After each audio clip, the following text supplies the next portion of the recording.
Bună ziua! Astăzi vă prezint o rețetă de plăcintă cu carne tocată.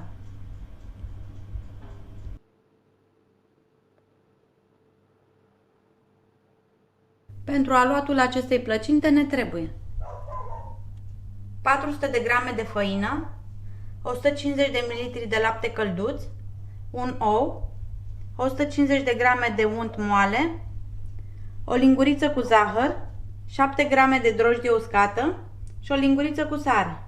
Pentru umplutură ne trebuie 500 de grame de carne tocată, 2 cepe tocate, 4 linguri cu ulei, 2 ouă, jumătate de linguriță de piper, o linguriță cu sare și o linguriță cu pătrunjel uscat. Pentru pus deasupra ne trebuie 100 de grame de cașcaval ras și un ou.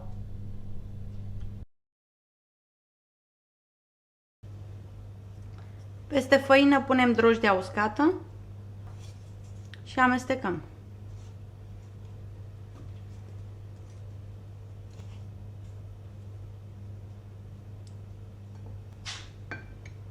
Apoi punem zahărul, oul,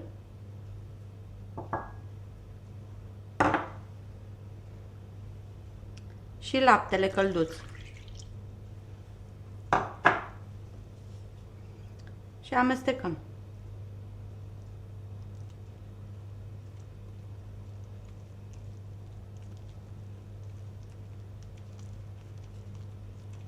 Adăugăm și sarea.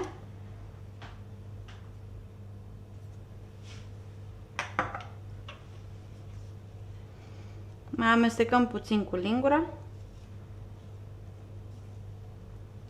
Și apoi trecem la frământarea aluatului cu mâna.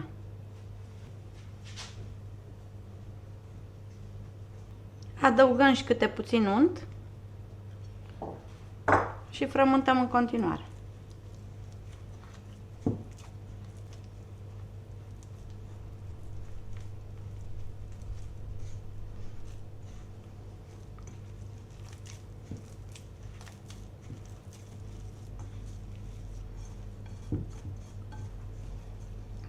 Trecem aluatul pe blatul de lucru.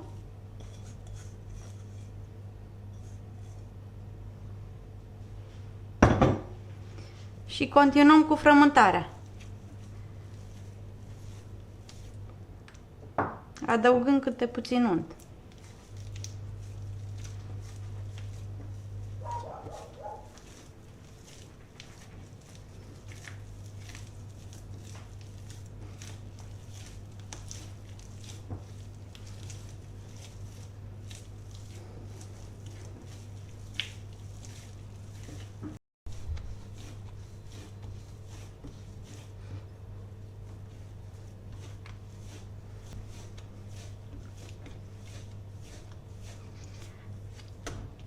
După 10 minute de frământare am obținut un aluat moale, dar nelipicios, pe care îl vom pune înapoi în bol, îl acoperim cu un prosop și îl lăsăm 40 de minute la dospit la loc călduț.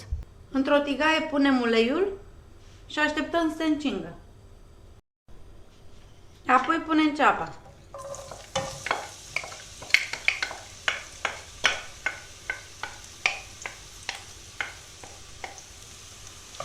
O lăsăm cam 5 minute până se înmoaie, adăugând și o linguriță cu sare.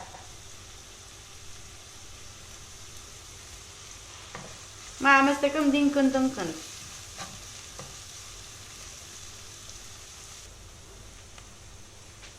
Ceapa s-a înmuiat, așa că punem carne.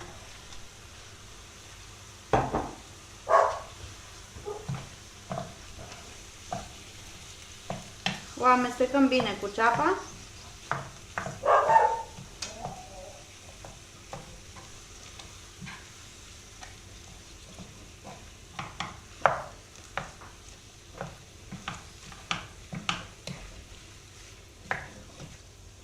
Și o lăsăm până ce își schimbă culoarea. Amestecând din când în când.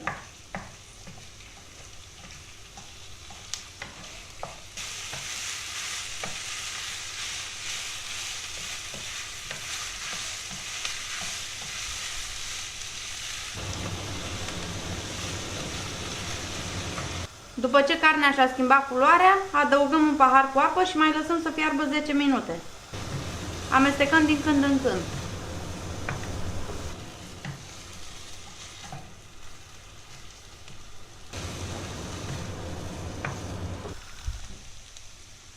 Când apa a scăzut, luăm compoziția de pe foc și o punem la răcit. Peste carnea care între timp s-a răcit, punem piper proaspăt măcinat.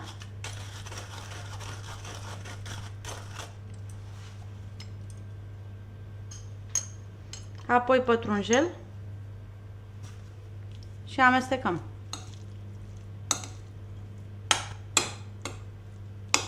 Adăugăm și ouăle bătute.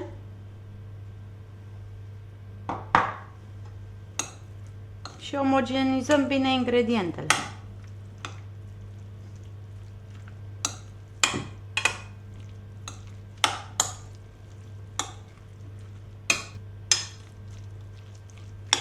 Dăm compoziția deoparte. Ungem blatul cu puțin ulei.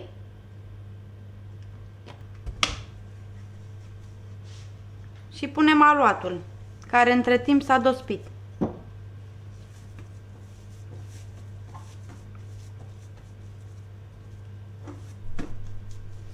Îl tăiem în două părți egale.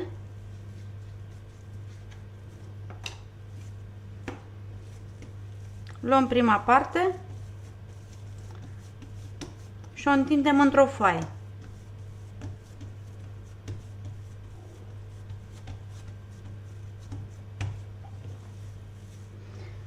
Ne mai ajutăm de puțin ulei.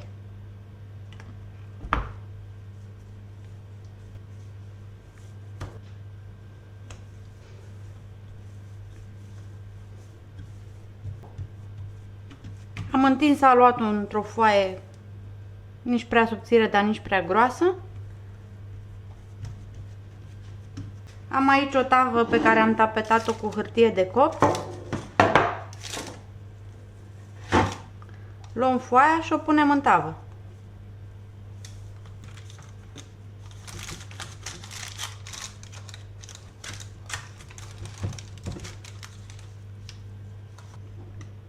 Apoi punem umplutura.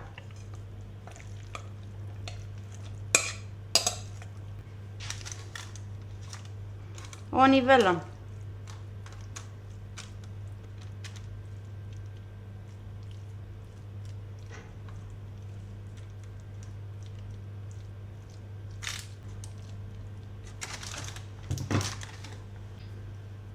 Mai ungem puțin blatul cu ulei. Și luăm și cea de-a doua bucată de aluat. Procedăm la fel.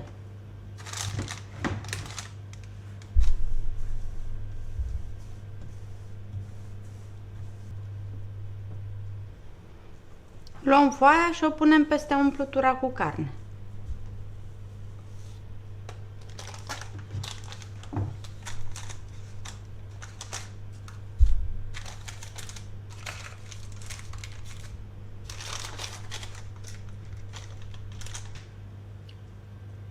Ungem plăcinta cu ou bătut.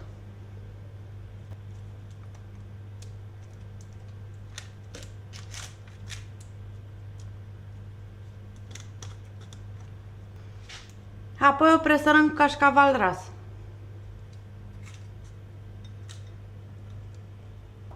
Luăm tava și o băgăm la cuptorul preîncălzit la 180 de grade.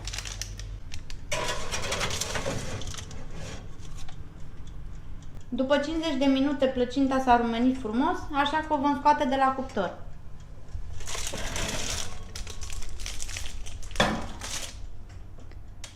O lăsăm să se răcorească puțin, apoi o putem servi.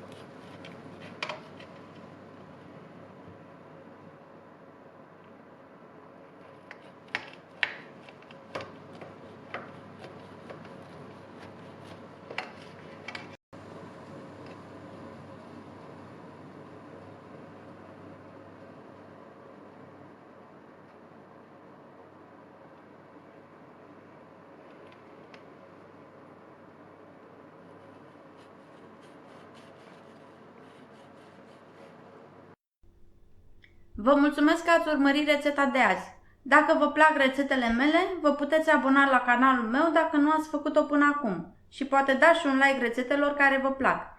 Pentru dumneavoastră este gratis, dar pe mine mă ajută foarte mult. Vă doresc o zi frumoasă!